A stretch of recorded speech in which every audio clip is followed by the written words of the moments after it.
केजरीवाल दावा कर रहे हैं कि हर महिला को 2100 रुपये हर महीने दिया जाए। 60 साल से ज़्यादा के बुजुर्ग को मुफ्त इलाज कराया जाएगा, कोई सीमा इलाज की नहीं रहेगी और 24 घंटे साफ पानी की सप्लाई की जाएगी। भाजपा जवाब दे रही है चार्जशीट के जरिए। भाजपा केजरीवाल के ऊपर घोटालों का आरोप लगा रही है। आपके विधायक मालामाल और दिल्ली कंगाल जैसे नारे लगा रही है। कांग्रेस आम आदमी पार्टी के नाकामियों के आधार पर उनको घेरने की कोशिश कर रही है। लेकिन सवाल ये उठता है कि जिस तरीके से केजरीवाल ने पिछले कुछ दिनों में कह सकते हैं फ्रीबीज कह लें, कल्याणकारी योजनाएं कह लें, उनकी झड़ी लगा दी है और लोगों तक पैसा पहली किस्त पहुंच जाए इसकी भी कोशिश में लगे हुए हैं, महिलाओं को 1000 रुपये पहुँच जाए। और दूसरी तरफ भाजपा इन वादों पर आगे बढ़ चढ़ कर वादा करने की बजाय भ्रष्टाचार का आरोप लगा करके केजरीवाल की छवि को धूमिल करने की कोशिश यहाँ पे कर रही है। अब सवाल उठता है कि दिल्ली की जनता किसको पसंद करेगी? क्या इस फ्रीबीज को, कल्याणकारी वादों को पसंद करेगी या फिर एक स्वच्छ छवि के इंतजार में केजरीवाल को नकारेगी क्योंकि भाजपा आरोप लगा रही है घोटालों का? तो ये एक बड़ा मुद्दा है क्योंकि दिल्ली जैसे क्षेत्र में जहाँ पे ज़्यादा जागरूक मतदाता ऐसा माना जाता है, तो ये सवाल बहुत ही जायज़ है और अब ये दिल्ली के गलियारों में इस तरह के सवाल कौंधने शुरू हो गए हैं और आज आवाज़ अड्डा में इसी सवाल का जवाब ढूंढने की हम कोशिश करेंगे। नमस्कार, मैं हूं लक्ष्मण रॉय और हमारे साथ इस चर्चा में भाग लेने के लिए हैं आम आदमी पार्टी के प्रवक्ता अभिषेक तिवारी, बीजेपी के प्रवक्ता रोहन गुप्ता और कांग्रेस के प्रवक्ता अनुज आत्रे और साथ में 2 वरिष्ठ पत्रकार हमारे साथ जुड़ रहे हैं, सतीश के सिंह और हर्षवर्धन त्रिपाठी जी। आप सभी मेहमानों का बहुत बहुत स्वागत है। शुरुआत में करूंगा आम आदमी पार्टी के प्रवक्ता से ही कि ये जिस तरीके का वादा किया जा रहा है, चुनाव से पहले ये वादे हर पार्टी हर राज्य में अब तक करती आई है। हमने महाराष्ट्र देखा, हरियाणा देखा, झारखंड देखा और अब दिल्ली देखा। तो दिल्ली में इस वादे पर 2 सवाल उठ रहे हैं। सबसे बड़ा सवाल ये उठ रहा है कि इन वादों के जरिए जनता को क्या मैसेज देना चाहती है आम आदमी पार्टी? क्या वाकई आम आदमी पार्टी को लगता है कि जिस तरीके से भाजपा हमलावर रही है भ्रष्टाचार का आरोप लगा करके, इस आरोप को हल्का करने का या फिर धुलने का एक ही तरीका है कि आप इस तरह की योजनाओं का ऐलान करिए? लक्ष्मण जी, आपके सभी दर्शकों को मेरा नमस्कार। मुझे लगता है कि आज दिल्ली वालों के लिए बहुत बड़ा दिन है। आज दिल्ली के पूर्व मुख्यमंत्री अरविंद केजरीवाल जी ने दिल्ली के पांडवनगर एरिया में जल से साफ पानी, स्वच्छ पानी और फ्री पानी दिल्ली की जनता को दिया है। मेरे जैसे युवा जो अरविंद केजरीवाल जी से, आम आदमी पार्टी से एक सपना लेकर जुड़े थे, अपनी जिंदगी छोड़ करके, अपना करियर छोड़ करके, वो सपना आज साकार हुआ और मुझे लगता है आने वाले दिनों में दिल्ली के अलग अलग हर मोहल्ले में इसी तरीके से टैप वाटर, जल, जो नल के द्वारा जल और साफ जल मिलना स्टार्ट हो जाएगा। अरविंद केजरीवाल जी की एक गारंटी है। लोग कहते हैं आज राजनीतिक गलियारों में ऐसी चर्चा है और दिल्ली की आम जनता में भी ये चर्चा है कि सूरज भगवान पूरब से पश्चिम तो उग सकते हैं लेकिन अरविंद केजरीवाल जी की गारंटी फेल नहीं हो सकती। मैं ऐसे नहीं कर रहा हूं। 2015 में अरविंद केजरीवाल जी ने जो वादा किया था दिल्ली की जनता से, चाहे वो बिजली हो, चाहे वो पानी हो, चाहे वो शिक्षा हो, चाहे वो स्वास्थ्य हो, चाहे महिलाओं को फ्री बस यात्रा हो, चाहे बुजुर्गों को तीर्थ यात्रा योजना हो, उसके तहत एक एक वादा अरविंद केजरीवाल जी ने पूरा किया। और आजाद भारत के इतिहास में इकलौते ऐसे नेता अरविंद केजरीवाल जी हैं जो चौराहे पे खड़े होकर के 2020 में बोला अगर हमने कार्य किया तो हमें वोट दीजिए, नहीं वोट मत दीजिए। दिल्ली की जनता ने उनके कामों पे मुहर लगाया और पूर्ण बहुमत के साथ अरविंद केजरीवाल जी को दोबारा से दिल्ली का मुख्यमंत्री बनाया। अब 2025 से 2020 में जो भी हमने वादा किया दिल्ली की जनता से, वो एक एक वादा हमने पूरा किया और फिर से आज दिल्ली की जनता के बीच में अरविंद केजरीवाल जी हैं। जो ये रेवड़ी के खिलाफ भारतीय जनता पार्टी है और जो अरविंद केजरीवाल जी दिल्ली की जनता को रेवड़ी देने का कार्य कर रहे हैं, लाजमी है इनके पेट में दर्द है क्योंकि ये गरीब विरोधी लोग हैं। इनकी मानसिकता बहुत ही ज्यादा घृणा वाली है। इसीलिए तो मैं आपके चैनल के माध्यम से सारे भाजपाइयों को बताना चाहता हूं कि अरविंद केजरीवाल जी दिल्ली की जनता को रेवड़ी देते थे, देते हैं और देते रहेंगे। असल माने में ये रेवड़ी नहीं है, ये बुनियादी जरूरतें हैं, ये कल्याणकारी योजनाएं हैं। आज हिंदुस्तान के अंदर 2 टाइप की पॉलिटिक्स, एक अरविंद केजरीवाल टाइप रेवड़ी पॉलिटिक्स। मेरा सवाल ये है, कर लीजिए एक बार कंप्लीट, 30 सेकंड और है, 30 सेकंड है। हाँ ठीक है।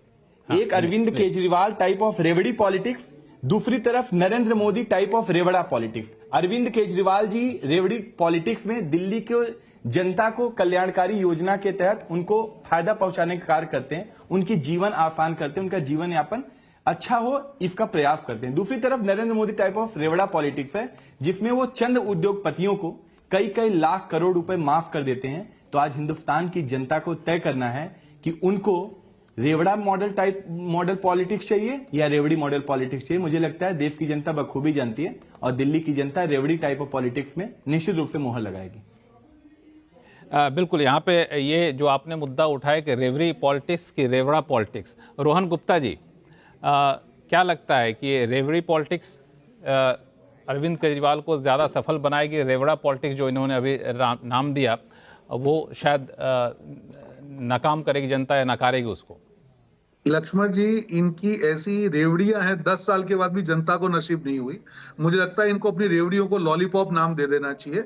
इनकी लॉलीपॉप पॉलिटिक्स है और जो जनता को नसीब नहीं होगी, 10 साल के बाद जो लोग अपने वादे नहीं पूरे कर पाए वो नए वादे लेके आ रहे हैं। अभी मुझे बड़ा ताज्जुब हो रहा है कि इन्होंने कहा कि सूरज भगवान पूर्व से पश्चिम से, अरे इतनी अतिशयोक्ति कोई इनके कृष्ण भगवान से कंपेयर कराए। इतना महीना मंडन मत करिए। देश की जनता जानती है, दिल्ली की जनता जानती है कि कैसे उनके ऊपर किस प्रकार से उनका जो विश्वास है वो आम आदमी पार्टी ने तोड़ा है। देखिए लक्ष्मण जी, आम आदमी पार्टी 10 साल पहले राजनीति को बदलने का एक वादा करके देश की जनता के सामने, दिल्ली की जनता के सामने आई थी। उन्होंने कहा था भ्रष्टाचार मुक्त हम सरकार देंगे, जो वादे किए थे वो पूरा करेंगे, दिल्ली को आगे लेके जाएंगे। आज तीनों मुद्दे पे देखिए कि भ्रष्टाचार की यूनिवर्सिटी बन चुका है आम आदमी पार्टी। जिस प्रकार से शराब घोटाला किया है पूरे देश के सामने, सुप्रीम कोर्ट ने उनको बेल भी नहीं दी। इतना गंभीर मामला है, कौन से मुंह से ये लोग वोट मांग रहे हैं? इनको तो माफी मांगनी थी। जनता के साथ द्रोह किया है दिल्ली की जनता के साथ। दूसरी चीज, जो दिल्ली को आगे ले जाना चाहिए था 10 साल पीछे लेके गए और बात कर रहे हैं रेवड़ी की। अरे भैया, आप भी वो सिलेक्टिव है, जब चुनाव आएगा तब आप रेवड़ी बाहर आ जाती है। दिल्ली की जनता जान चुकी है कि इस सरकार ने उनके लिए कुछ नहीं किया है, सिर्फ एक फेस दिखाया है, फेस वैल्यू पे दिखाया है कि आपको ये मिलेगा। मैं दिल्ली में ही हूं, मैंने देखा है दिल्ली की जनता को, मैं 15-20 दिन से मैं मिल रहा हूं। हर आदमी परेशान है, हर आदमी आहत है कि उनके साथ धोखा हुआ है, द्रोह हुआ है और इसका बदला दिल्ली की जनता लेके रहेगी। बात आप रेवड़ी की कर रहे हैं, जो दिल्ली का क्या था फिस्कल डेफिसिट, आप जब आए तब आपके सामने कितने वादे आपने पूरे किए, प्रदूषण का क्या लेवल है, यमुना की क्या परिस्थिति है, मोहल्ला क्लिनिक का क्या हाल है, आपके सबके सामने है। जनता जानती है कि कौन सी सरकार डबल इंजन बन के उनको जो किए गए वादे हैं वो जो राज्य की आर्थिक स्थिति है उसको ध्यान में रख के आगे लेके जाएंगी। आपकी रेवड़ी लॉलीपॉप सब अब चला गया, 10 साल इनफ है। धोखा किया है, अब माफी मांगिए, रेवड़ी मत बांटिए। जनता समझ चुकी है आपको। और आप जो शराब घोटाला है, दिल्ली की जनता ने देखा है कि किस प्रकार से शराब घोटाले से करोड़ रुपए इन्होंने अपनी जेब में डाले और दूसरे राज्यों के चुनाव में उस पैसों को खर्च किया। रोहन जी, आगे भी हम लोग चर्चा करेंगे। आपके पास मैं आता हूं आपके पास काउंटर करने के लिए कि एक और हैं अनुज आत्रे साहब हैं, कांग्रेस के प्रवक्ता, उनसे कमेंट ले लेता हूं, फिर आपके पास आऊंगा। अभी शो हमारे पास शुरू ही हुआ, काफ़ी लंबा वक्त है। अनुज आत्रे साहब, ये जिस तरीके से भारतीय जनता पार्टी आरोप लगा रही है भ्रष्टाचार का आम आदमी पार्टी पे, आम आदमी पार्टी नए नए ऐलान करती जा रही है, तो इसमें तो कांग्रेस थोड़ा सा मुझे लगता है पिछड़ते जा रही है। आप लोगों से अभी तक फीडबैक ही ले रहे हैं, फीडबैक लेने के बाद पता नहीं कब इसका ऐलान करेंगे, तब तक तो हो सकता है कि आम आदमी पार्टी की पहली किस्त पहुंच भी जाए लोगों तक। नहीं, आपके रिसर्च वर्क थोड़ा प्रॉपर नहीं है या आपके रिपोर्टर्स ढंग से आपको अपडेट ला करके नहीं दे। पहली बात, आपने भ्रष्टाचार की बात की, वो भारतीय जनता पार्टी ने मुद्दा नहीं उठाया भ्रष्टाचार का। इनकी शराब नीति जो भ्रष्ट नीति थी उसकी सबसे पहले मुद्दा ही, उसकी शिकायत ही सबसे पहले दिल्ली प्रदेश कांग्रेस कमेटी ने उठाई। उसकी जो सीबीआई जांच हो रही है वो कांग्रेस की कंप्लेंट पर हो रही है। पहली बात। दूसरी बात ये है कि आप कह रहे हैं कि आपका जो घर घर जाकर के वो हम लोगों से ले रहे हैं, वो बात भी 1 महीना पुरानी हो चुकी है। मेरे प्रदेश अध्यक्ष न्याय यात्रा निकाल करके हर गली मोहल्ले पूरी दिल्ली में घूम चुके हैं, दिल्ली की जनता से रायशुमारी हो चुकी है। रही सवाल अब जब चुनाव का ये बिगुल बच चुका है, कुछ ही दिन में घोषणा भी होने वाली है, दिल्ली की जनता के सामने एक आम आदमी पार्टी के रूप में जो प्रयोग 10 साल पहले हुआ था वो दिल्ली की जनता को बहुत भारी पड़ा है। क्योंकि ये 4 बड़े अपने मुद्दे लेकर के जो ढोल पीटते आए हैं कि सबसे पहले इन्होंने बोला जी हमने बिजली हाफ, पानी माफ। बिजली हाफ की हकीकत ये है कि जो बिजली इन्होंने हाफ करने को बोली, लेकिन आप जाके पूछिए, चंद लोगों का तो ठीक है जीरो बिल आ रहा है, हम मना नहीं करते हैं, लेकिन अधिकांश लोगों के जिनके बिजली के बिल आ रहे हैं 3 गुना ज्यादा बिजली के बिल आ रहे हैं जो कांग्रेस की सरकार के समय में आया करते थे। आप कर क्या रहे हैं? उन लोगों ने क्या गुनाह किया है जो लोग बिल भर रहे हैं ईमानदारी से? 3-3 गुना उनके ज्यादा बिजली के बिल आ रहे हैं। इन्होंने बहुत बड़ा मुद्दा उठाया था कांग्रेस की सरकार के ऊपर, एक आरोप लगाया था कि बिजली कंपनियों से कांग्रेस की सरकार की साठ-बाट है। हम आगे उनके सीएजी से ऑडिट करवाएंगे, हम बिजली कंपनियों का भ्रष्टाचार खोलेंगे। शीला दीक्षित जी के खिलाफ 3000 पन्नों की फाइल लेकर के घूमते थे केजरीवाल जी, वो कहां हैं 10 साल में? कौन से आपने अभी तक सीएजी की ऑडिट कराई?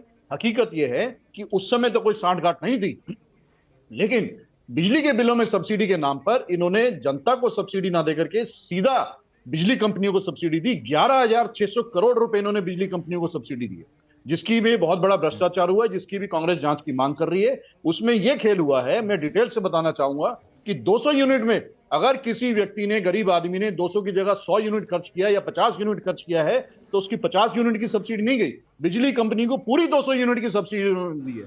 तो वो सीधा सीधा इन्होंने लाभ बिजली कंपनियों को पहुंचाया है। उसकी जांच होनी चाहिए, जिसको ये ऑडिट की मांग करते हैं। पानी साफ की बात करते थे, पानी माफ की बात करते थे, और आज भी पानी का जो ये बता रहे हैं, बहुत बड़ी उपलब्धि बता रहे हैं कि पांडवनगर में जाकर के हर नल में जल देने की बात करते हैं। आप ये नल का ढिंडोरा जो है पिछले 10 सालों से पीटते आए। आज भी दिल्ली के उन्हीं घरों में नल से जल आ रहा है जो कांग्रेस ने लाइनें बिछा रखी थी। मात्र उसमें से आपने 10% की बढ़ोतरी नहीं की है, लेकिन कौन सा जल आ रहा है? लोगों के घर जल तो आ ही नहीं रहा है। जो आ रहा है इतना गंदा आता है कि लोग उससे नहा नहीं पाते हैं। टैंकर माफिया का राज चल रहा है आपके राज में।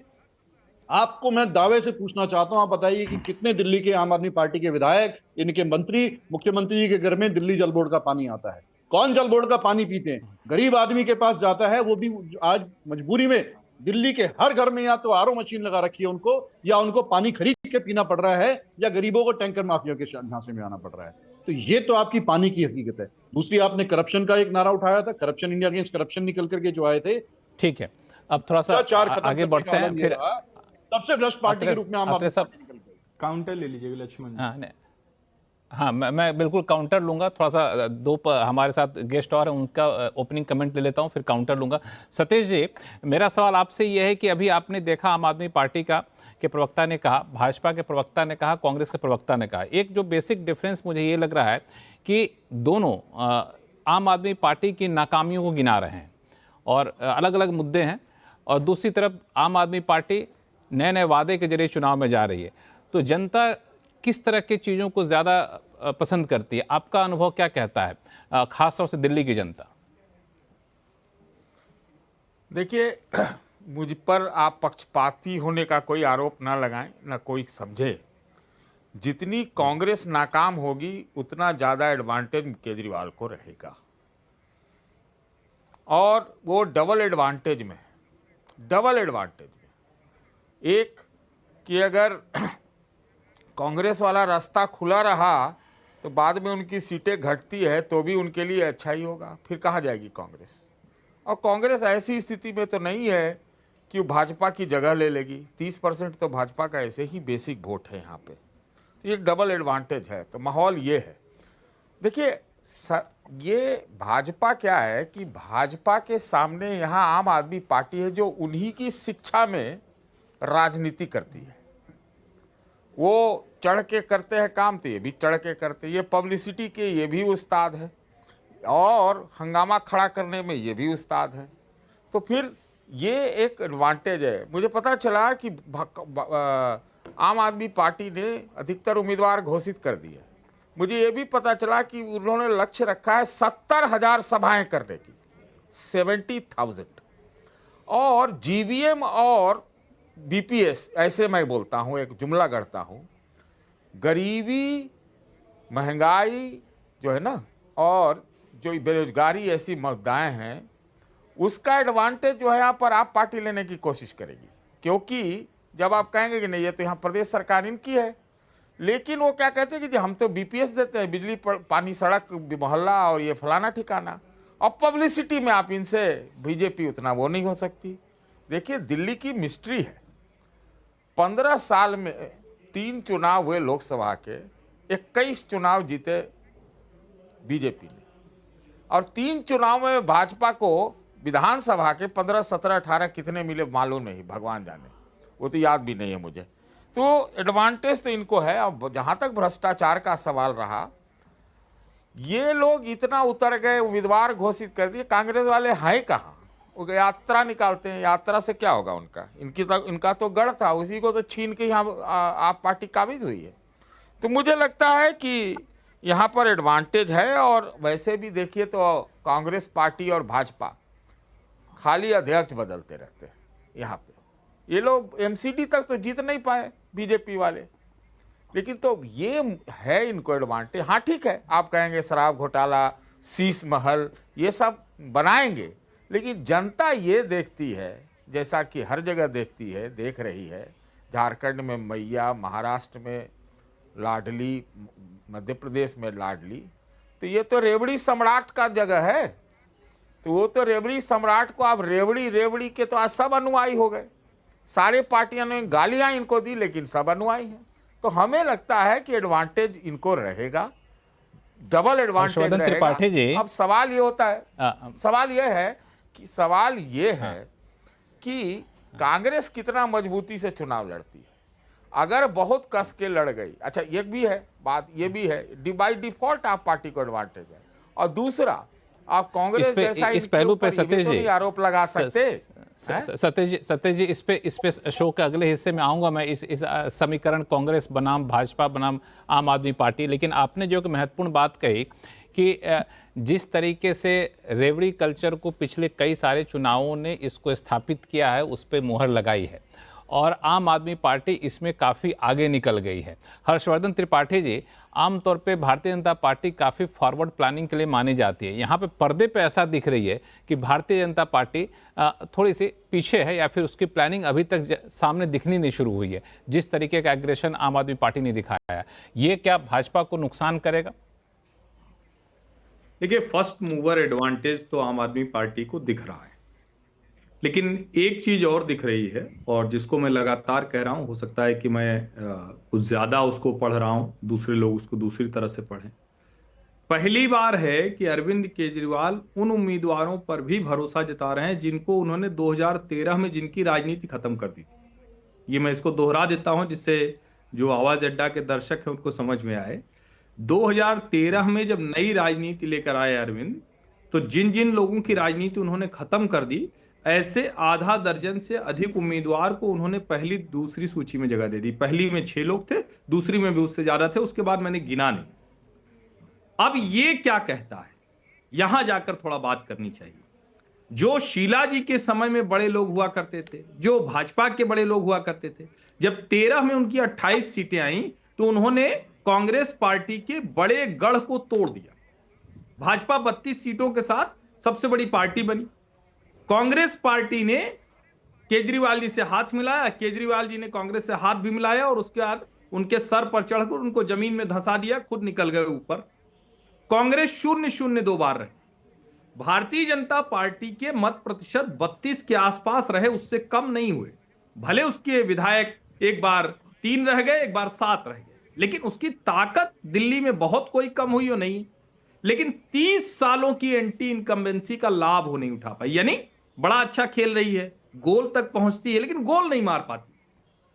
उसके लिए कहा जा रहा है क्या चेहरा है, क्या चेहरे को लेकर लड़ने की स्थिति में केजरीवाल से कोई है क्या? तो भारतीय जनता पार्टी ने 2 चुनावों के अनुभव से, यानी 15 और 20 के अनुभव से, एक बात उनके रणनीतिकारों ने तय की है कि चेहरे से हम केजरीवाल से नहीं लड़ सकते। और इसमें बिना संकोच में कहूंगा, मैं उनके लिए एक शब्द का इस्तेमाल करता हूं, भारतीय राजनीति का चलता फिरता पावर पॉइंट प्रेजेंटेशन अगर कोई है तो अरविंद केजरीवाल है। अब जरा आप सोचिए कैसे हैं वो। 11 साढ़े 11 साल की सरकार हो गई, 10 साल की तो पूरी, और आज वो टोटी से उन्होंने पानी पिया है और टीवी चैनल वाले बहस कर रहे हैं। 10 साल की सरकार के बाद एक मुख्यमंत्री जिसने कहा था कि हम फ्री में सबको पानी देते हैं, बिजली देते हैं, वो 10 साल बाद पीने लायक पानी पी रहा है। और टीवी पर हम विश्लेषक लोग डिबेट कर रहे हैं कि अरे एडवांटेज आम आदमी पार्टी। अब बताइए वो चलता फिरता पावर पॉइंट प्रेजेंटेशन है या नहीं? नंबर 1। नंबर 2, ये वो दलितों के लिए स्कीम घोषित करते हैं, और पता चला कि वो दलितों वाली स्कीम तो 2019 की थी। उनको दलितों में 5 बच्चे भी नहीं मिले विदेश भेजने के लिए। 5, ये जितनी हाथ में उंगलियां होती है ना अंगूठा मिलाकर, उतने भी नहीं मिले। उन्होंने महिला सम्मान योजना शुरू की और उसका स्टिकर वो चिपका रहे हैं, और जो महिला मुख्यमंत्री है वो पीछे खड़ी है। इतना महिला का सम्मान करते, इससे बड़ा अपमान तो किसी ने नहीं किया। सोनिया जी भी ठीक है, यूपीए चेयरपर्सन के तौर पर वो ऊपर रहती थी मनमोहन सिंह से, लेकिन कम से कम मनमोहन सिंह कुर्सी वगैरह पे बैठते थे, ऐसा नहीं कि नहीं बैठते थे। तो इसके बावजूद अगर आम आदमी पार्टी को एडवांटेज हम लोग चर्चा कर रहे हैं, तो ये भारतीय जनता पार्टी सोचे, ये कांग्रेस पार्टी सोचे, क्योंकि दिल्ली की जनता को क्या सोचना है ये तो फरवरी महीने में ही पता चलेगा। और मुझे लगता है कि अरविंद केजरीवाल का आत्मविश्वास हिला हुआ है, वरना वो इस तरह से नहीं दिखते जिस तरह से उन्होंने रणनीति बदली है। जो कुछ वो करते हुए दिख रहे, वही रटी रटाई बात उनके, मतलब अरविंद से लेकर उनके प्रवक्ता तक एक ही बात वही करते हैं। और मैं एक बात और कह दूं, एक लाइन सिर्फ, रेवड़ी से चुनाव नहीं जीते जाते हैं। ये इस देश के नेताओं ने एक, जिसको कहते हैं ना, इजी तरीका निकाल लिया है। रेवड़ी से चुनाव नहीं जीता जाता, बहुत से कारक होते हैं, वो भी उसमें जुड़ जाती है, और ये देश के लिए खतरनाक है। चाहे अरविंद केजरीवाल करे, चाहे शिवराज सिंह चौहान, चाहे एकनाथ शिंदे। नहीं, लेकिन रेवड़ी से चुनाव नहीं जीते जाते हैं, लेकिन रेवड़ी चुनाव जीतने में एक महत्वपूर्ण भूमिका निभाता है। झारखंड और महाराष्ट्र इसका एक बहुत बड़ा एग्जाम्पल है। छोटी भूमिका, आप दूसरी चीजें नहीं कर पाते हैं तो रेवड़ी का भरोसा चल जाता है। और जब सामने वाला भी अपना साहस खो बैठे, सामने वाला साहस करके खड़ा हो, देखिए भाई रेवड़ी टूट जाएगी। मैं आपको अरुण जेटली जी का भाषण याद दिलाता हूं। लक्ष्मण जी, आप तो बजट कवर करते रहे। अरुण जेटली ने लोकसभा में कहा, उत्तर प्रदेश में हम 1 पैसे की कृषि कर्ज माफी नहीं करेंगे, नहीं किया। और देखिए सरकार फिर बनी, डिमोनेटाइजेशन के बाद नहीं किया, फिर से देखिए सरकार बनी। सरकार को साहस नहीं है, भारतीय जनता पार्टी को भी सोचना होगा ये रेवड़ी वाली रेस में वो कहां जीत पाए। चलिए, रोहन गुप्ता जी के पास आऊंगा, लेकिन अभिषेक तिवारी आपके पास चलता हूं। क्योंकि कई लोगों ने बहुत सारी बातें कही जिस पे आपको जवाब देना होगा। एक तो बात जो निकल कर सामने आई, जो हर्ष जी ने कहा भी, कि अरविंद केजरीवाल का विश्वास हिला हुआ है, इस वजह से इस तरह से बड़े बड़े ऐलान कर रहे हैं। दूसरी महत्वपूर्ण बात, ये ऐलान अभी ही क्यों, जब आपने ही अपने पहले की स्पीच में कहा था अभिषेक जी कि ये हम लोग रेवड़ी नहीं है, चुनावी वादा नहीं है, ये जनता के कल्याण के लिए कर रहे हैं। तो 3 टर्म में रहने के बाद अब हम कह रहे हैं कि पानी साफ पानी 24 घंटे देंगे, हम मुफ्त का इलाज बुजुर्गों को देंगे। तो जब चुनाव से पहले कहेंगे तो लोग तो कहेंगे कि वोटों को लुभाने के लिए ऐसा आप कर रहे हैं। 2 बातें हैं जिसका जवाब आपसे चाहिए। नहीं लक्ष्मण जी बहुत सारे प्रश्न हैं, मैं सारे प्रश्नों का जवाब देता हूं। एक बात तो तय है कि हिंदुस्तान के अंदर, लोकतंत्र के अंदर जनता मालिक होती है। जनता तय करेगी कि हमने कार्य किया है नहीं किया। हमें भाजपा या कांग्रेस पार्टी से सर्टिफिकेट लेने की आवश्यकता नहीं है। 2020 में दिल्ली की जनता ने मुहर लगाया कि हमने उनसे जो भी वादा किया था सारे वादा पूरा किया, और मुझे लगता है 2025 में फिर से मुहर लगाने जा रहे हैं। हमें भाजपा और कांग्रेस से सर्टिफिकेट लेने की जरूरत नहीं है। अभी रोहन जी कह रहे थे कि हम वादा पूरा नहीं करते। ये अरविंद केजरीवाल जी की गारंटी है। जो 6 रेवड़ी है, चाहे बिजली हो, पानी हो, शिक्षा हो, स्वास्थ्य हो, महिलाओं को बस में फ्री यात्रा हो और बुजुर्गों को तीर्थ यात्रा हो, ये 6 रेवड़ी मिल रही है दिल्ली की जनता को, और दिल्ली की जनता बखूबी इसकी बखान कर रही है। और एक चीज बता दूं, अरविंद केजरीवाल जी जो जन कल्याणकारी योजना है, जो दिल्ली की जनता को सुविधाएं दे रहे हैं, इतनी सुविधाएं देने के बाद, इतनी रेवड़ी देने के बाद, आज दिल्ली हिंदुस्तान के इकलौता एक ऐसा राज्य है जो मुनाफे में है। भारतीय जनता पार्टी पता है गुजरात के अंदर कितना घाटा है, महाराष्ट्र का कितना घाटा है, मध्य प्रदेश का कितना घाटा है, छत्तीसगढ़ का कितना घाटा है। तो नीयत चाहिए। अरविंद केजरीवाल जी का नीयत साफ है, इसलिए दिल्ली की जनता को जन कल्याणकारी सुविधा मिल रही है। नंबर 1। नंबर 2, अभी भ्रष्टाचार की बात हो रही थी। मैं कह रहा हूं कि लक्ष्मण जी, भारतीय जनता पार्टी ने न जाने कितने अधिकारी लगा लिए, न जाने कितने रेड कर लिया। अरविंद केजरीवाल जी के बेडरूम से लेकर के उनके नानी के घर तक का छानबीन हो गया, लेकिन एक चवन्नी का रिकवरी नहीं हुआ। भारतीय जनता पार्टी के जांच एजेंसी और भारतीय जनता पार्टी के नेताओं के गाल पे तमाचा मारने का कार्य सुप्रीम कोर्ट ने किया। इसीलिए अरविंद केजरीवाल जी जेल से बाहर आने के बाद एक चीज तय की है, हमें कोर्ट पे तो जमानत मिल गया, हमें दिल्ली की जनता अब हमें सर्टिफिकेट देगी, तब हम दिल्ली के मुख्यमंत्री बनेंगे। तो अरविंद केजरीवाल जी हमेशा जनता की भलाई के लिए सोचते हैं। तो भारतीय जनता पार्टी भ्रष्टाचार की बात ना करे तो मुझे लगता है कि ज्यादा ठीक होगा। जब भारतीय जनता पार्टी भ्रष्टाचार की बात करती है तो ऐसा लगता है ओसामा बिन लादेन अहिंसा पे बात कर रहा है।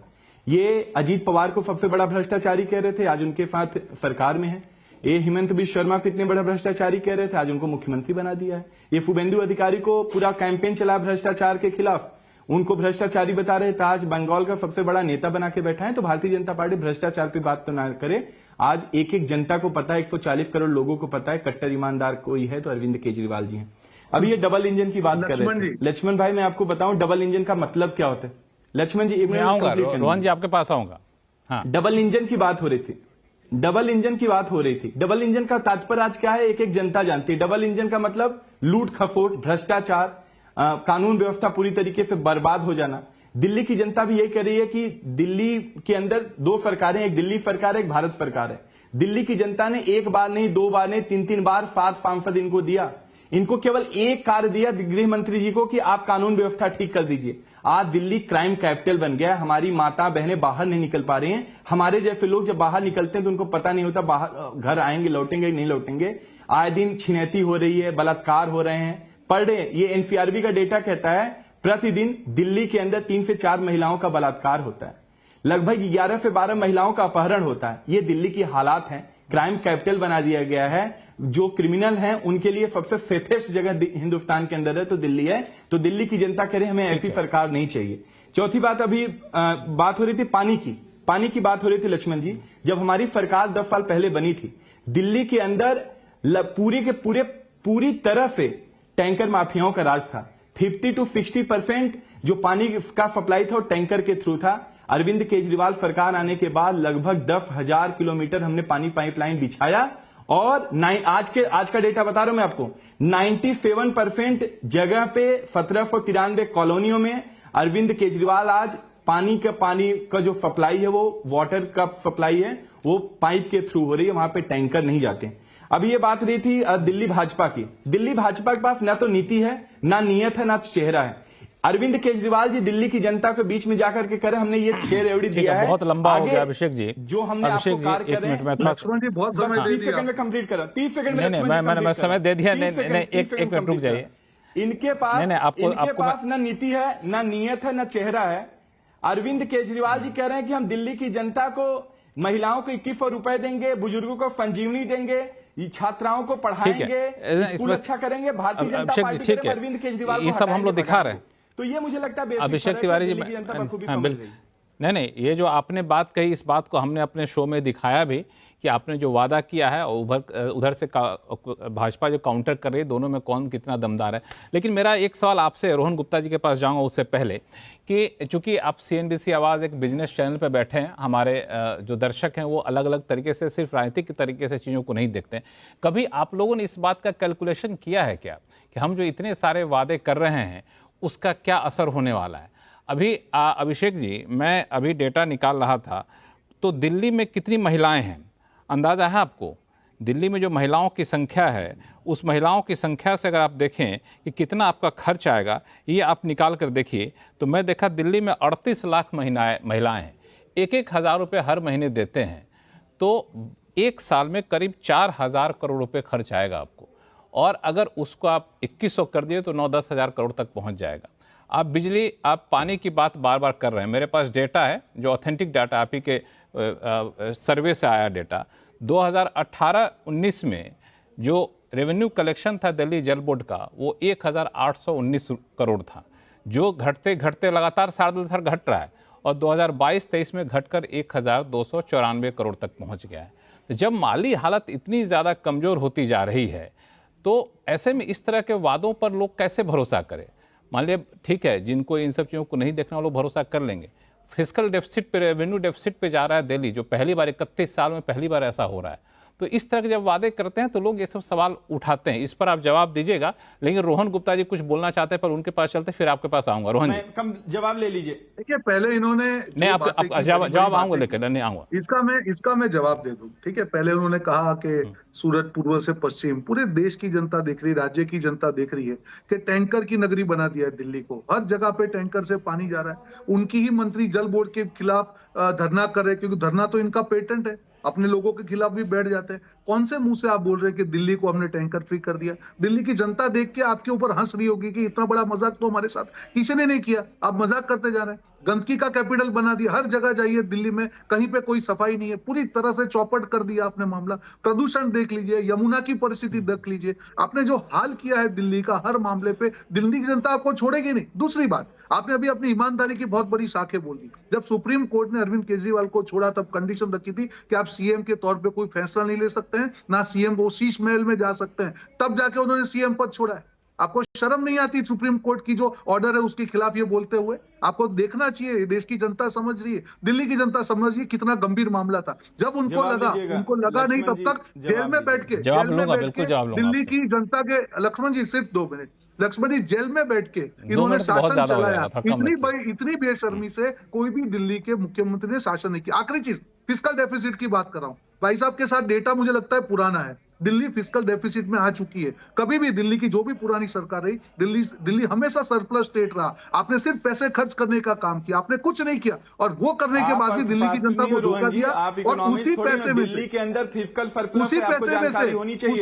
में से लीकर का कौभांड किया, उसी पैसे में से गोवा का चुनाव लड़ा, उसी पैसे में से शीश महल बनाया, उसी पैसे से भ्रष्टाचार किया। आपके आम आदमी का शीश महल अगर कोई देख ले, मैं आपको चैलेंज करता हूँ अभिषेक जी, आपके आम आदमी का शीश महल पूरी दिल्ली की जनता को दिखाए और फिर जनता तय करेगी कि आपको वोट देना है कि नहीं देना है। मैं आपको चैलेंज करता हूँ, शीश महल का टूर रखिए, दिल्ली की जनता को बुलाइए और शीश महल दिखाइए कितने बड़े टीवी है, क्या क्या आपने डाला हुआ है। मैं चैलेंज करता हूँ, जनता को तय करने दीजिए। आपने कहा, मानता हूँ आपकी जनता जनार्दन है, आपका शीश महल बना के आप अपने जनता से वोट मांगिए। मैं चैलेंज करता हूँ, जनता आपसे बदला लेके रहेगी। ये सब डबल बातें मत करिए, ये गोलीबाजी वाली मत कीजिए, रेवड़ी मत करिए। आपने अपना शीश महल बनाया है। रोहन जी एक मिनट अभिषेक जी को बोलने दीजिए, ठीक है। अभिषेक जी संक्षिप्त में अपनी बात रखिए, फिर आगे चलेंगे। कांग्रेस प्रवक्ता अनुज जी भी इंतजार कर रहे हैं। लक्ष्मण जी मुझे लगता है कि भारतीय जनता पार्टी यहां झूठ परोसने का कार्य कर रही है। हिंदुस्तान का इकलौता ऐसा राज्य दिल्ली है जहां पे नहीं आप मुझे एक चीज बताइए, छोड़िए हटाइए इसमें आप हिंदुस्तान का एक मिनट में आपको रुकता हूं, मैं आपको बताऊंगा। एक मिनट बताइए कि ये फिस्कल डेफिसिट में है, रेवेन्यू डेफिसिट में, ये तो ना तो भाजपा कह रही है, ना तो लक्ष्मण जी कह रहे हैं, ना तो कांग्रेस कह रही है। ये तो आप लोगों ने जो बजट पेश किया है उसके डेटा में आपको रख रहा हूं। दिल्ली जल बोर्ड का जो आंकड़ा बताया वो भी मैंने इकोनॉमिक सर्वे का आंकड़ा बताया जो कि आपके विधानसभा में पेश किया गया है। तो ये तो डेटा है, इसमें झूठ सच क्या है, और जो आपने वादे किए उसका इंप्लीकेशन क्या होगा वो भी आपको कैलकुलेट करके बताया मैं अरविंद केजरीवाल जी की नीयत साफ है, भारतीय जनता पार्टी जैसे नीयत इनकी खराब नहीं है। जो भी नीयत साफ ही रहेगा तो क्या करेगा, पैसे रहेंगे तब तो देंगे। 28,000 मुझे कंप्लीट पैसे रहेंगे तब तो देंगे, नीयत साफ रख के क्या करेंगे जब हमारी। बताइए लक्ष्मण जी मैं वही बात कर रहा हूं कि जब हमारी सरकार बनी थी 28,000 करोड़ का बजट दिल्ली सरकार का था। आज का बजट लगभग 76,000 करोड़ का किया। ये अरविंद केजरीवाल जी की साफ और अच्छी और ईमानदार नीयत की वजह से हो पाया। नंबर 1। नंबर टू बात अभी ये कर रहे थे, नंबर टू अभी आप बात कर रहे थे शीश महल की। मुझे किसी ने मतलब भाजपाइयों को मुझे नहीं पता है कि आप दिल्ली के अंदर मुख्यमंत्री बन जाइए। मुख्यमंत्री आवास है, केवल अरविंद केजरीवाल जी का कोई व्यक्तिगत आवास नहीं है, वो मुख्यमंत्री आवास है। आपका अगर चीफ मिनिस्टर आप बन जाइए, आप वहां पे रहने लग जाएंगे। अरविंद केजरीवाल जी को अगर वहां पे रहना ही होता तो अरविंद केजरीवाल जेल से आने के बाद कई महीने वहां रह लेते। दूसरी बात, आप प्राइम मिनिस्टर ऑफिस गए हैं, प्राइम मिनिस्टर के घर पे गए हैं, आप अदर चीफ मिनिस्टर के घर पे गए हैं।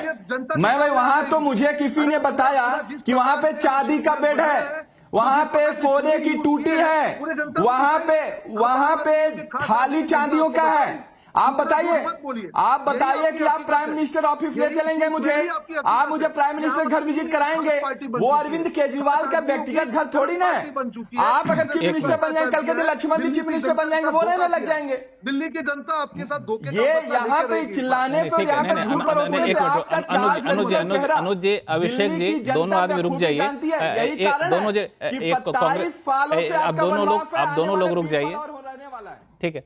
आप अनुज जी कुछ बोलना चाहते हैं? अनुज जी बोले, उससे पहले एक छोटी सी बात मैं कह दूं अभिषेक जी। मैं बेसिकली ये जो आपने शीश महल की बात की, तो मुझे शीश महल पे सच पूछिए तो कोई आपत्ति नहीं है। बड़े बड़े नेता, अच्छे नेता हैं, उनसे हो सकता है शीश महल से ज़्यादा बेहतरीन घर हो। सिर्फ दिक्कत ये होती है क्योंकि अरविंद केजरीवाल जिस विरासत के साथ है, नहीं मैं बिल्कुल मानता हूँ, लेकिन अरविंद केजरीवाल जिस वादे के साथ, जिस छवि वाले थे कि 2 घर में रहूँगा, एक साधारण से जिंदगी जीऊंगा, तो लोगों को लग रहा था कि चलो ये तो अपने बीच का आदमी है। जब अरविंद केजरीवाल अपने लिए भले सरकारी बंगला हो बनाते हैं इस तरह का ऐशो आराम वाले आलीशान, तब थोड़ा सा दुख होता है। वरना ठीक है, बंगला तो इससे अच्छे बंगले हो सकता है, विधायकों के हो सकता है, सांसदों के हो, तो वो कोई आपत्ति वाली बात नहीं होनी चाहिए। खैर अनुज यात्रे जी को जोड़ना चाहते हैं। अनुज जी देखिए, सवाल अभी लक्ष्मण जी बजट के ऊपर चल रहा था, दिल्ली के बजट के ऊपर, और आम आदमी पार्टी के हमारे प्रवक्ता साथी ने बड़ी ईमानदारी से बोला कि जब 2013 में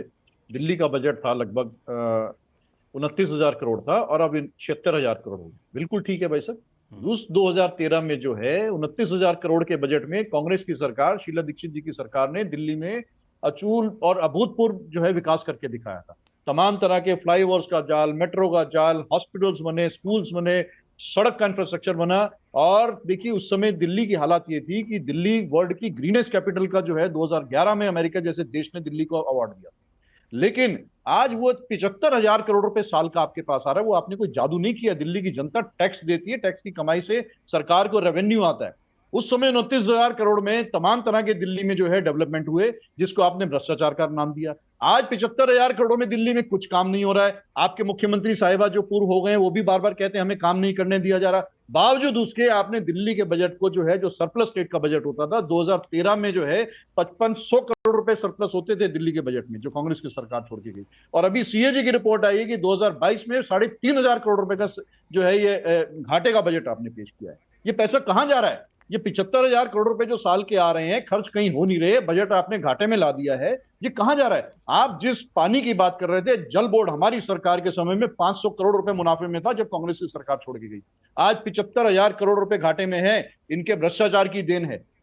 कौन जवाब देगा? तमाम आपने ऐसे गलत नीतियों की वजह से है, जनता का आपने भला नहीं किया है। लेकिन वो पैसा कहां जा रहा है? सारी व्यवस्थाएं आपने अस्त व्यस्त करके रख दी है। ना जनता का उससे भला हो रहा है, ना सरकार आपने खजाना खाली करके रख दिया है। और आप केवल और केवल ब्लेम गेम खेलने का काम किया है। आपने विपिंग कार्ड पेलने का काम किया है। भारतीय जनता पार्टी के साथ मिलकर 10 वर्षों में केवल और केवल दिल्ली की जनता ने नूरा कुश्ती देखी है। ये वही भारतीय जनता पार्टी है जो केंद्र की यहाँ सरकार होते हुए दिल्ली का लॉ एंड ऑर्डर इनके हाथ में है। आज 8 रेप रोज दिल्ली की, देश की राजधानी दिल्ली में हो रहे हैं, लेकिन कोई जवाब नहीं है। एक निर्भया का बलात्कार केस हुआ था दिल्ली में जब कांग्रेस की सरकार थी। तमाम आदमी पार्टी के वॉलंटियर्स और भारतीय जनता पार्टी के लोग जो है कई दिन तक रामलीला मैदान में डटे रहे थे, लेकिन कांग्रेस की सरकार ने उसको भी उस समय जो है बड़ी जो है विनम्रता से स्वीकार करके उसको काम किया। आज रोज 8 निर्भया का बलात्कार हो रहा है दिल्ली में। ना आम आदमी पार्टी की सरकार उसमें सामने आती है, ना भारतीय जनता पार्टी उसमें सामने आती है। दिल्ली को आपने रेप कैपिटल बना करके रख दिया है। कहां आपके गए वो सीसीटीवी कैमरे? आपने लाखों सीसीटीवी कैमरे का दावा किया। अनुज जी, से ज्यादा कैमरे खराब पड़े। इन सारे मुद्दों पे मैं आम आदमी पार्टी के प्रवक्ता का जवाब लूंगा, लेकिन हर्षवर्धन त्रिपाठी, मेरा सवाल अब थोड़ा सा इससे अलग हट के जाते हैं, क्योंकि भ्रष्टाचार का मुद्दा लग रहा है। अभी अनुज यात्रे जी भी बहुत सारे भ्रष्टाचार के मुद्दे गिना है। हम लोग ऐसा मान के चल रहे हैं कि भारतीय जनता पार्टी अभी जाकर के इस मुद्दे को उठाई है और हमलावर होती जा रही है। मेरा ये मानना है, अगर आप गलत हो तो बताइएगा, कि दरअसल भारतीय जनता पार्टी भले ही पर्दे पर अभी दिख रही हो, लेकिन दिल्ली चुनाव की तैयारी उसने शायद 2 साल पहले शुरू कर दी थी, जब गुजरात में आम आदमी पार्टी ने चुनाव लड़ा था और नतीजे आए थे। और जिस तरीके से अरविंद केजरीवाल जेल में गए, अरविंद केजरीवाल को बिल्कुल शराब घोटाले का एक प्रतिबिंब बनाया गया। तो अरविंद केजरीवाल की सबसे बड़ी ताकत थी उनकी छवि, ईमानदार छवि, स्वच्छ छवि। उस छवि को काफ़ी हद तक डेंट करने में भाजपा कामयाब रही है और शायद इसी के बल पर आगे चुनाव जीतना चाहती है। देखिए, ये तो सबसे महत्वपूर्ण है और ये ठीक बात है, क्योंकि मैंने इसीलिए पहली टिप्पणी का जो आखिरी हिस्सा था वो यही था कि भारतीय जनता पार्टी ये जान चुकी है कि वो अरविंद केजरीवाल के सामने कोई चेहरा लाकर नहीं लड़ सकती। अरविंद केजरीवाल 20 पड़ेंगे, इसमें कोई भ्रम नहीं। वो 70 विधानसभा सीटों पर चुनाव लड़ने की रणनीति पर पिछले 2 साल से काम कर रही। 70 विधानसभा सीट, 70 प्रत्याशी, और अरविंद केजरीवाल की लीडरशिप पर बहुत बड़े बड़े सवाल। और मैं तो आश्चर्यचकित हूं कि आपको इतनी सफाई देनी पड़ी कि मैं क्या कहूं। अरे भाई, अरविंद केजरीवाल वो थे जिन्होंने कहा 3 कमरे का घर ऑफिस के लिए, 3 कमरे घर रहने के लिए। पता चला शीला जी जितने में रहती थी उसका 2 गुना बड़ा घर लेना पड़ा उनको। एक घर तोड़वा दिया। क्या शानदार घर है। जब वो बाहर निकल रहे थे तो सबने कुछ कुछ देखा, बाद में तो जाने क्या क्या आया। वो विचित्र विचित्र सा कमोड का नाम हम लोग तो बोल भी नहीं पाएंगे, देसी लोग हैं तो वो नहीं पता है। लेकिन अरविंद जी वहां तक पहुंचे। अब सवाल यह है कि क्या भारतीय जनता पार्टी दूसरे वाले पार्ट पर मजबूत है, यानी प्रत्याशी चयन। क्योंकि देखिए, प्रत्याशियों की घोषणा भारतीय जनता पार्टी सबसे पहले करती रही है, अर्ली मूवर एडवांटेज लेती रही है। अगर वो नहीं कर रही तो इसका सीधा सा मतलब हुआ कि इस बार दिल्ली के चुनाव में उसकी रणनीति यह है कि केजरीवाल और कांग्रेस ये दोनों अपना बंटवारा कर ले, तो भ्रष्टाचार के मुद्दे पर हम अरविंद केजरीवाल की छवि से लड़ेंगे। जमीन पर हम प्रत्याशियों से लड़ेंगे। तो मुझे लगता है कि उसकी रणनीति और तैयारी है, और इस बार वो आक्रामक भी ज्यादा दिख रही। अब उसका प्रभाव कितना पड़ेगा मुझे नहीं पता है, लेकिन वो आक्रामक है, और सिर्फ भाजपा आक्रामक नहीं है। अभी कांग्रेस के प्रवक्ता कह रहे थे, मुझे याद है, वो सच भी है कि उस वक्त कांग्रेस ने ही सबसे जबरदस्त अभियान छेड़ा था, लेकिन चूंकि कांग्रेस और केजरीवाल का हाथ मिलना था, लोकसभा चुनाव का समझौता होना था, तो केजरीवाल के भ्रष्टाचार पर कांग्रेस चुप बैठ गई। उसका नुकसान कांग्रेस पार्टी को हुआ, दोनों ने हाथ मिला लिया। तो अब जो आक्रामकता आएगी उसका लाभ कांग्रेस को। भ्रष्टाचार तो हुआ नहीं है, भाजपा ही ने भ्रष्टाचार किया है शराब के नाम पे। ठीक है, ठीक है, ऐसा करते हैं कि अब इसमें दो चीजें हैं। इसमें दो चीजें हैं कि जिस तरीके से कांग्रेस अब आक्रामक हुई है, इसका फायदा कांग्रेस कितना उठा पाएगी, और एक समय में दिल्ली में दबदबा था तो कांग्रेस का उसको वापस पा पाएगी। और दूसरा, जब भाजपा को लगता है कि भ्रष्टाचार का आरोप लगाकर हमने केजरीवाल की छवि धूमिल करने में थोड़ी सी सफलता हासिल की है, तो क्यों नहीं केजरीवाल के सामने एक ईमानदार छवि वाला शख्स सीएम कैंडिडेट के तौर पर उतारती है। ये दोनों मुद्दे लेकर सतीश जी आपके पास आऊंगा, लेकिन फिलहाल वक्त है छोटे से ब्रेक का। ब्रेक के बाद जल्द लौटते हैं।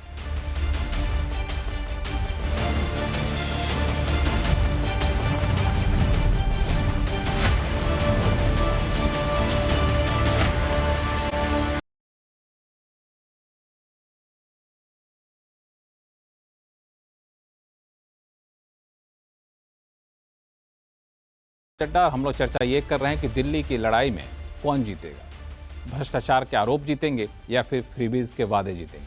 और इस पे कई सारे बहुत ही दिलचस्प बहस अब तक हुई है।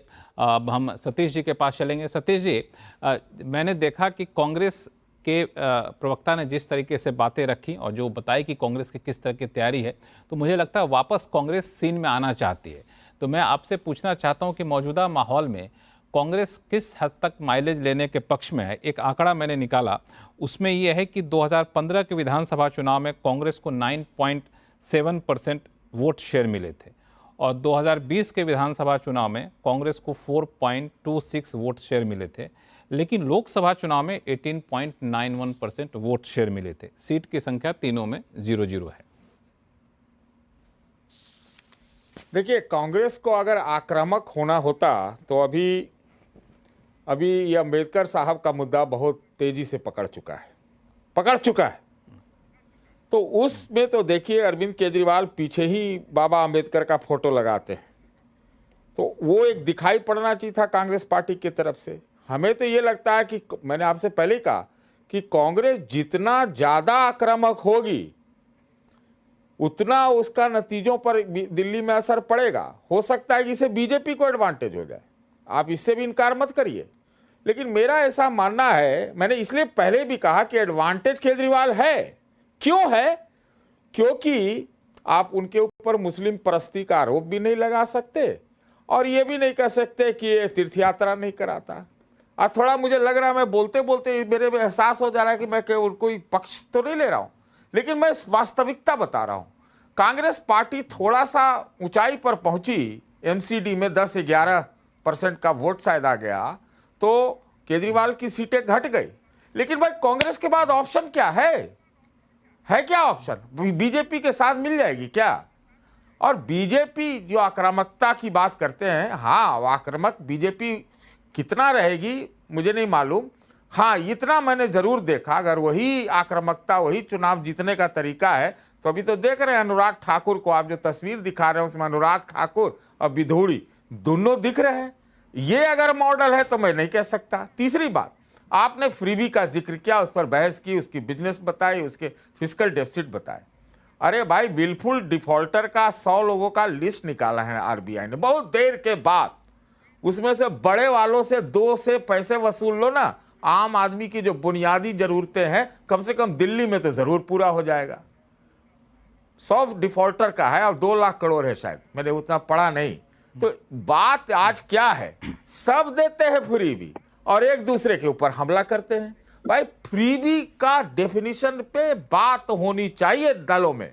ठीक है ये आपकी बात कि फ्रीबी ठीक नहीं है ठीक, लेकिन ठीक नहीं है तो फिर आम आदमी की जरूरतों को पूरा तो करो। 80-85 करोड़ लोगों को आप अनाज क्यों दे रहे हो फ्री में? आपको क्या अधिकार है देने का?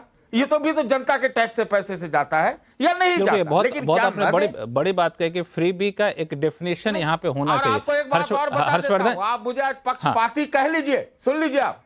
नहीं, मैं नहीं सबसे कहूंगा, मैं पहले नहीं कहूंगा आपको फ्रीबी पक्षपाती, बाकी राशन- लोग कह दें तो अलग बात है। नहीं, मुझे मत कहिएगा, मैं हूं भी नहीं। राशन का फ्री देने का बढ़ाने की बात बाद में प्रधानमंत्री जी ने 27 तक बढ़वा दिया, 28 तक, पता नहीं कैसे साल तक, है ना। वो फ्री भी नहीं है, पहले तो उसको वो भी घसीटते भी थे। लेकिन सबसे पहले फ्रीबी राशन का बढ़ाने का किसने किया था घोषणा, और किसने चिट्ठी लिखी थी? मुझे मालूम है किसने लिखी थी, आप लोग पता कर लीजिए।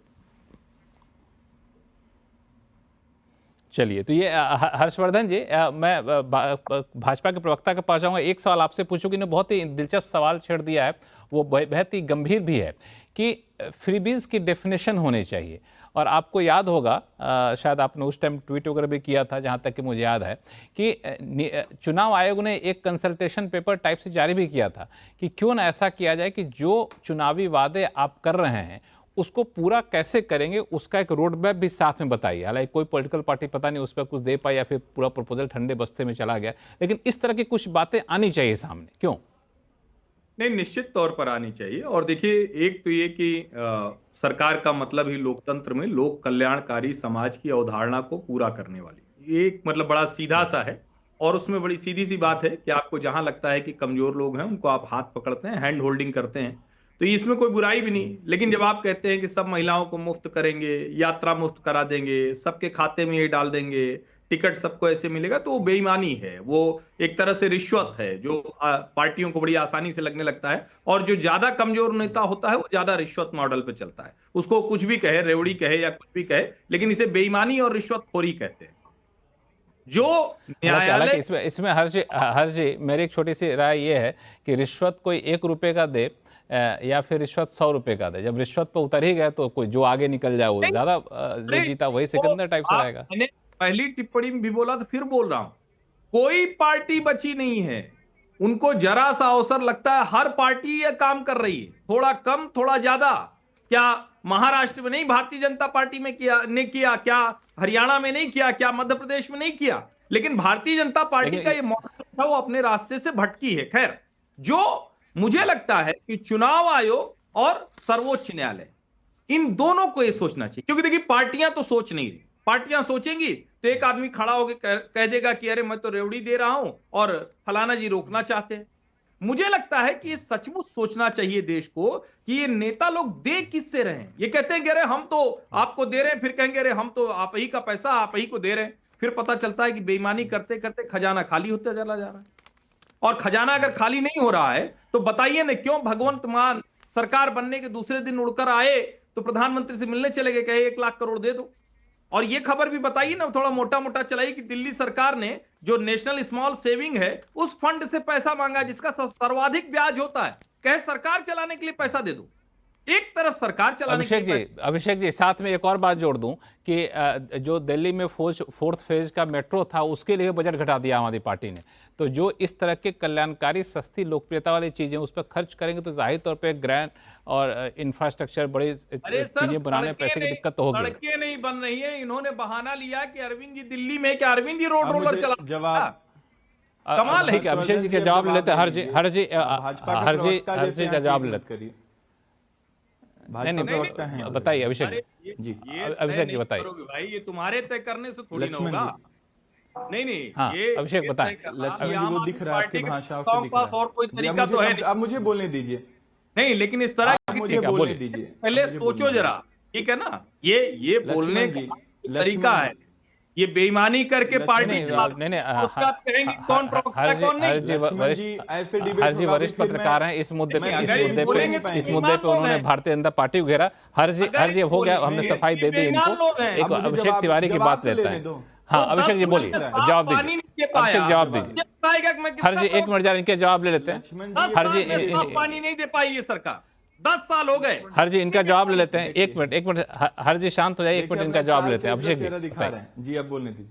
हाँ बोलिए जी। नहीं व्यक्तिगत टिप्पणी मत लक्ष्मण करिए। जी, एक चीज तो तय है कि दिल्ली के अंदर एक चीज तो तय है, दिल्ली के अंदर शराब नाम का कोई घोटाला नहीं हुआ। एक घोटाला जरूर शराब के नाम पे भारतीय जनता पार्टी ने किया। शराब के आड़ में इलेक्टोरल बॉन्ड के तहत भारतीय जनता पार्टी ने जो चंदा लिया वो सबसे बड़ा घोटाला है, आपके सामने है। और चंदा लेकर के उनको जमानत देने का कार्य किया, किसी से छुपा नहीं, नंबर 1। नंबर 2, दिल्ली दूसरे राज्यों से जो अरविंद केजरीवाल जी पहले भी कहते आए हैं, अरविंद केजरीवाल और आम आदमी पार्टी दिल्ली में जो रेवड़ी कल्चर है उसके पक्ष में है, जो रेवड़ा कल्चर है उसके विपक्ष में है। अरविंद केजरीवाल जी जनता को रेवड़ी देते हैं और भारतीय जनता पार्टी नरेंद्र मोदी जी रेवड़ा देते हैं। दिल्ली में जन कल्याणकारी जो योजनाएं हैं वो देने के बावजूद हम लोग इंफ्रास्ट्रक्चर पे शानदार कार्य किए हैं। मैं चुनौती देता हूं भारतीय जनता पार्टी के प्रवक्ता को, कोई एक राज्य बताइए जितना इंफ्रा पे काम अरविंद केजरीवाल सरकार ने किया, जो वो कोई एक राज्य बताइए जिसमें आपने किया है। ऐसा करता है अभिषेक जी, फ्लाईओवर बनाए पिछले 10 सालों में, 10,000 सड़कें बनाए, 10,000 किलोमीटर सड़कें बनाने का कार्य किया। हमने रोजगार देने का कार्य किया, हमने जॉब क्रिएट यहां पे किया। लगभग 20 लाख रोजगार अरविंद केजरीवाल सरकार ने पिछले 10 सालों में दिया। हमने लगभग 22,000 से ज्यादा स्कूल के कमरे बनाए। हमने 9,000 से ज्यादा हॉस्पिटल के बेड बढ़ाने का कार्य किया। 533 मोहल्ला। चलिए, बहुत अच्छी बात अभिषेक जी, आपने पूरा एक डेटा रखा। हाँ, आपने डेटा रखा, अच्छी बात है। करके दिखा जी, ठीक है रोहन जी, इसी तरीके से डेटा का जवाब डेटा के आधार पर दीजिए, तथ्यों के आधार पर। ठीक है, समय थोड़ा सा कम है अभिषेक जी, तो समय थोड़ा सा कम है, तो रोहन जी से जवाब लेता हूं मैं, बिल्कुल आप ही के सारे मुद्दों पे। 30 सेकंड। लक्ष्मण जी, अभी कोई झूठ की घंटी होती दिल्ली तो अभी के टन अंदर टन टन हमने करके दुनिया का बजने लग गई सबसे ज्यादा होती। CCTV इतना कैमरों का छावनी बनाने का झूठ कार्य आम आदमी किया। पार्टी के हमने प्रवक्ता ने यहाँ पे बोला। 4.5 अब लाख चुप से रहिए ज्यादा अभिषेक जी, स्ट्रीट लाइट आपका समय लगाने हो का गया। कार्य किया। अभिषेक जी ठीक है, अभिषेक जी आपकी बातों को रख लिया गया, एक मिनट भाजपा को बोलने दीजिए। इंफ्रास्ट्रक्चर पे काम करें। अभिषेक जी को शांत किया जाए। रोहन गुप्ता, आप लक्ष्मण जी 30 सेकंड में आप जवाब दीजिए। अब 30 सेकंड में जवाब, 30 सेकंड में बोला जवाब। है, पूरा झूठ बोला है। कहते हैं कि कोई शराब का नहीं हुआ। अरे आप सुप्रीम कोर्ट का अपमान कर रहे हैं। सुप्रीम कोर्ट ने बाकायदा चार्जशीट फाइल करके कहा है कि आप सीएम का पद नहीं ले सकते। आप इलेक्टोरल बॉन्ड के तहत रिश्वत किसने लिया शराब घोटाले में? ये तरीका नहीं है, शराब के नाम पे पूरे किसने देश लिया? की जनता देख रही है। नहीं लक्ष्मण जी, आप करेक्ट करिए। झूठ मांग रहे हैं। इलेक्टोरल बॉन्ड इन्होंने लिया कि नहीं लिया? नहीं बोला हूं ना, इलेक्टोरल बॉन्ड इन्होंने लिया कि नहीं लिया? अभिषेक जी, आपने जो बातें कही उसी बात को दोहरा रहे हैं, तो टाइम वेस्ट करने से क्या फायदा? डिबेट में लोगों को, दर्शकों को सुनने दीजिए। आपने जो बातें कही उसका काउंटर लेने। ये जो झूठ परोस रहे हैं, अनुज जी ये बोलिए। कहना कि कोई कांड नहीं हुआ है। सुप्रीम कोर्ट ने जो बाकायदा बेल दिया उसमें कहा कि आप सीएम हाउस में नहीं जा सकते, और झूठ बोल रहे हैं जनता के सामने। कौन सा चौथा मेट्रो का फेज रुक गया? कौन सा बड़ा डेवलपमेंटल प्रोजेक्ट हुआ? नहीं हुआ। और जो आम आदमी पार्टी और कांग्रेस पार्टी लोकसभा में हम साथ साथ हैं, हम आपके हैं कौन? ये जो तरीका है इनका डिबेट करने का, लक्ष्मण जी, इनको चुप करवाइए। ये दूर भाग रहे हैं। अनुज आत्रे जी कुछ बोलना चाहते हैं, अनुज आत्रे जी बोलना चाहते हैं। एक मिनट अनुज आत्रे जी को जोड़ता हूँ, आप दोनों लोग शांत हो जाइए। अनुज आत्रे जी बोलिए। मैं मेरी बात को खत्म अभी ये दोनों ही हमारे साथी प्रवक्ता भाजपा के और आम आदमी पार्टी के। एक मिनट रोहन जी, अनुज जी बहुत कम बोलते हैं, उनको बोलने दिया जाए। शराब मामले में दोनों के दोनों अपना दामन साफ पाक दिखाने का प्रयास कर रहे हैं। जरा सुन लीजिए, मैं आपका बहुत लंबा भाषण हो गया है, अब आप सुन लीजिए। आपका नाम रोहन जी एक मिनट सुन बोलने लीजिए। दीजिए। नहीं रोहन जी एक मिनट सुन लीजिए, एक मिनट लक्ष्मण जी, मैंने आपको बोलने दो।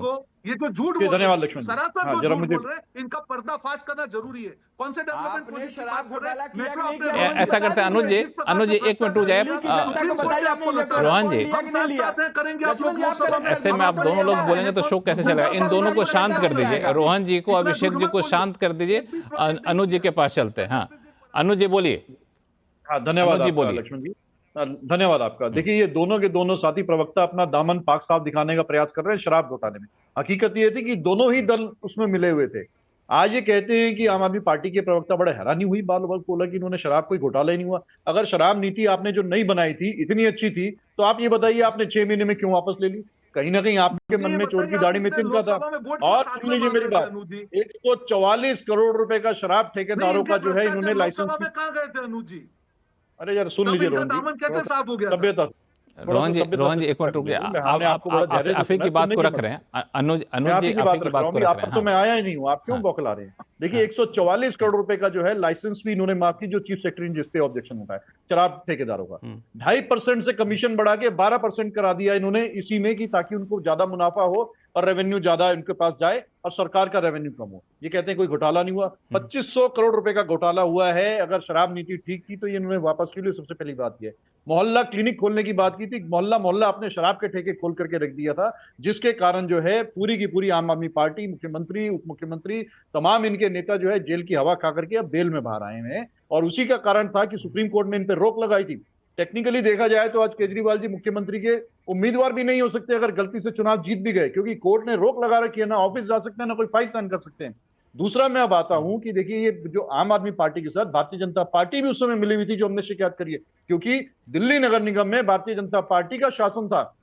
जो दुकानों को लाइसेंस दिए गए थे ये भारतीय जनता पार्टी शासित नगर निगम ने दिए। आम आदमी पार्टी की सरकार ने लाइसेंस का आवंटन किया और इन्होंने एमसीडी के साथ मिलकर के लाइसेंस दिए। एक भी इनके 3-3 मेयर दिल्ली में, 7-7 सांसद इनके, 150 से ऊपर इनके निगम पार्षद, 7 एमएलए, किसी ने कोई ऑब्जेक्शन नहीं उठाई। चुपचाप विधानसभा से उसको पारित कर दिया गया। एलजी साहब ने उस पर दस्तखत कर दिए। कांग्रेस पार्टी, हम ना सदन में थे ना हम कहीं थे, बावजूद उसके हमने जाकर के इसको कंप्लेंट की। हमारे देश के अध्यक्ष ने जाकर के दिल्ली पुलिस के पास कंप्लेंट की, एलजी महोदय के पास कंप्लेंट की, तो जाके ये खुलासा हुआ। और उसके बाद भारतीय जनता बिल्कुल पार्टी अनुज जी, अब शो का समय खत्म हो रहा है हमारे पास, तो हमें आपको बीच में रुकना पड़ेगा। और इसी के साथ आप सही मेहमानों का मैं नहीं, अब जवाब लेने का समय है नहीं, लेकिन ये है कि आप लोगों ने अपनी अपनी बातें अच्छे से रखी और सबको बराबर समय मिला है, बहुत समय मिला है, तो आप सही मेहमानों का बहुत बहुत धन्यवाद। लेकिन हम लोग चर्चा ये कर रहे थे कि भ्रष्टाचार के आरोप और फ्रीबीज में कौन जीतेगा। तो फ्रीबीज भी हर कोई बांटता है, अभी आम आदमी पार्टी ने शुरू किया, हो सकता है आने वाले दिनों में दूसरी पार्टियां शुरू करें। भ्रष्टाचार का आरोप हर किसी पे लगता है, तो अब जनता को चुनना है कि इसमें से कौन उनके हित की बात करेगा जीतने के बाद। इसी के साथ आवाज़ अड्डा को देते हैं यही विराम। आप देखते रहिए CNBC आवाज़। नमस्कार।